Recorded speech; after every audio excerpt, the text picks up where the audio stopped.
Chapter 13 and 14. A few minutes later, Miss Spider had made the first bed. It was hanging from the ceiling, suspended by a rope of threads at either end, so actually it looked more like a hammock than a bed. But it was a magnificent affair, and the stuff that it was made of shimmered like silk in the pale light. I do hope you'll find it comfortable, the spider said to the old green grasshopper. I made it as soft and silky as I possibly could. I spun it with a gossamer. That's a much better quality thread than the one I use for my own web. Thank you very much, my clear lady, the old green grasshopper said, climbing into the hammock. All this is just what I needed. Good night, everybody. Good night. Then Miss Spider spun the next hammock and the ladybug got in. After that, she spun a long one for the centipede and an even longer one for the earthworm. And how do you like your bed? She said to James when it came to his turn. Hard or soft? I like it soft, thank you very much, James answered.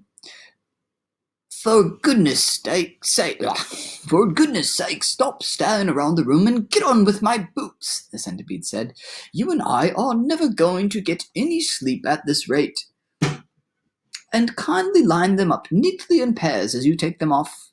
Don't just throw them over your shoulder. James worked away frantically on the centipede's boots. Each one had laces that had to be untied and loosened before it could be pulled off. And to make matters worse, all the laces were tied up in the most terrible complicated knots that had to be unpicked with fingernails. It was just awful. It took about 2 hours. By the time James had pulled off the last boot of all, and had lined them up in a row on the floor, 21 pairs altogether, the centipede was fast asleep. Wake up, centipede, whispered James, giving him a gentle dig in the stomach. It's time for bed. Thank you, my dear child, the centipede said, opening his eyes. Then he got down off the sofa and ambled across the room and crawled into his hammock. James got into his own hammock, and oh, how soft and comfortable it was compared to the hard bare boards that his aunts had always made him sleep upon at home. Lights out, said the centipede drowsily. Nothing happened. Turn out the light, he called, raising his voice. James glanced around the room, wondering which of the others he might be talking to, but they were all asleep. The old green grasshopper was snoring loudly through his nose. The ladybug was making whistling noises as she breathed, and the earthworm was coiled up like a spring at one end of his hammock, wheezing and blowing through his open mouth. As for Miss Spider, she had made a lovely web for herself across one corner of the room, and James could see her crouching right in the very center of it, mumbling softly in her dreams. I said turn out the light, shouted the centipede angrily. Are you talking to me? James asked him. Of course I'm not talking to you, you are, the centipede whispered. That crazy glowworm has gone to sleep with her light on. For the first time since entering the room, James glanced up at the ceiling, and there he saw the most extraordinary sight. Something that looked like a gigantic fly without wings. It was at least 3 feet long, was standing upside down upon its 6 legs in the middle of the ceiling, and the tail end of this creature seemed to be literally on fire. A brilliant greenish light, as bright as the brightest electric bulb, was shining out of its tail and lighting up the whole room. Is that a glowworm? Asked James, staring at the light. It doesn't look like a worm of any sort to me. Of course it's a glowworm, the centipede answered. At least that's what he calls herself. Although, actually, you are quite right. She isn't really a worm at all. Glowworms are never worms. They are simply lazy fireflies without wings. Wake up, you lazy beast! But the glowworm didn't stir, so the centipede reached out of his hammock and picked up one of his boots from the floor. Put out that wretched light, he shouted, hurling the boot up at the ceiling. The glowworm slowly opened one eye and stared at the centipede. There's no need to be rude, she said, coldly. All in good time. Come on, shouted the centipede, or I'll put it out for you. Oh, hello, James, the glowworm said, looking down and giving James a little wave and a smile. I didn't see you come in. Welcome, my dear boy, welcome, and good night. Then click, and out went the light. James Henry Trotter lay there in the darkness with his eyes wide open, listening to the strange sleeping noises that the creatures were making all around him and wondering what on earth was going to happen to him in the morning. Already he was beginning to like his new friends very much. They were not nearly as terrible as they looked. In fact, they weren't really terrible at all. They seemed extremely kind and helpful in spite of all the shouting and arguing that went on between them. "Good night, old green grasshopper," he whispered. "Good night, Ladybug. Good night, Miss Spider." But before he could go through them all, he had fallen fast asleep.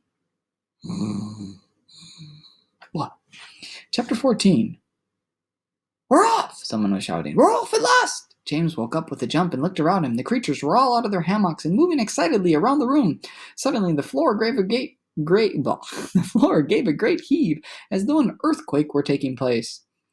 "Here we go!" shouted the old green grasshopper, hopping up and down with excitement. "Hold on tight!" "What's happening?" cried James, leaping out of his... Oh, what happened? Oh my gosh, what happened? Ah! Jumped way far ahead. Sorry.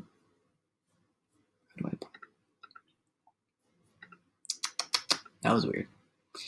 Technology glitch. What's going on? So he jumped. So let's go. "What's happening?" cried James, leaping out of his hammock. "What's going on?" The ladybug, who was obviously a kind and gentle creature, came over and stood beside him. "In case you don't know it," she said, "we are about to depart forever from the top of this ghastly hill that we've been all living on for so long.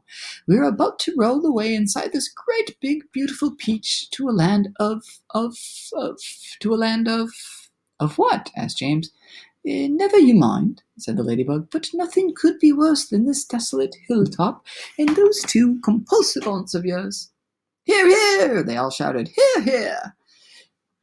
"You may not have noticed it," the ladybug went on, "but the whole garden, even before it reaches the steep edge of the hill, happens to be on a steep slope.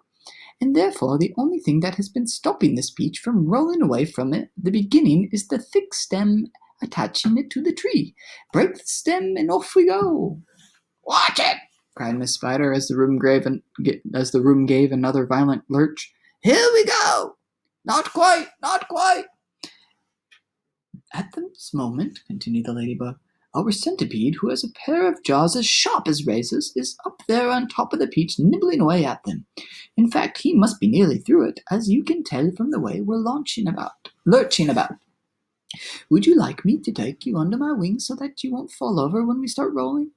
"That's very kind of you," said James, "but I think I'll be all right." Just then the centipede stuck his grinning face through the hole in the ceiling and shouted, "I've done it! We're off! We're off!" The others cried, "We're off!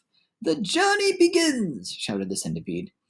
"And who knows where it will end," muttered the earthworm. "If you have anything to do with it, it can only mean trouble." "Nonsense," said the ladybug. "We are now about to visit the most marvelous places to see the most wonderful things. Isn't that so, centipede?"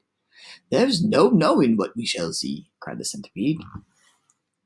"We may see a creature with 49 heads who lives in the desolate snow, and whenever he catches a cold, which he dreads, he has 49 noses to blow.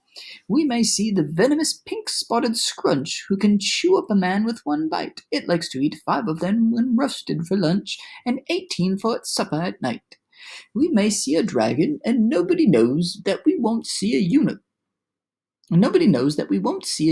there. We may see a terrible monster with toes growing out of the tufts of his hair. We may see the sweet little bitty bright hen, so playful, so kind and well-bred. And such beautiful eggs. You just boil them and then they explode and they blow off your head. A new and ignorant surly you'll see, and that enormous and horrible gnat, whose sting when it stings goes in at the knee and comes out through the top of your hat. We may even get lost, be frozen by frost. We may die in an earthquake or tremor. Or nastier still, we may even be tossed on the horns of a furious dilemma. But who cares? Let us go from this horrible hill. Let us roll, let us bowl, let us plunge. Let us go rolling and bowling and spinning until we're away from the old Spiker and Sponge. 1 second later, slowly, insidiously, Oh, most gently, the great peach started to lean forward and steal into motion. The whole room began to tilt over, and all the furniture went sliding across the floor and crashed against the far wall. So did James and the ladybug, and the old green grasshopper, and Miss Spider and the earthworm, also the centipede who had just come slithering quickly down the wall.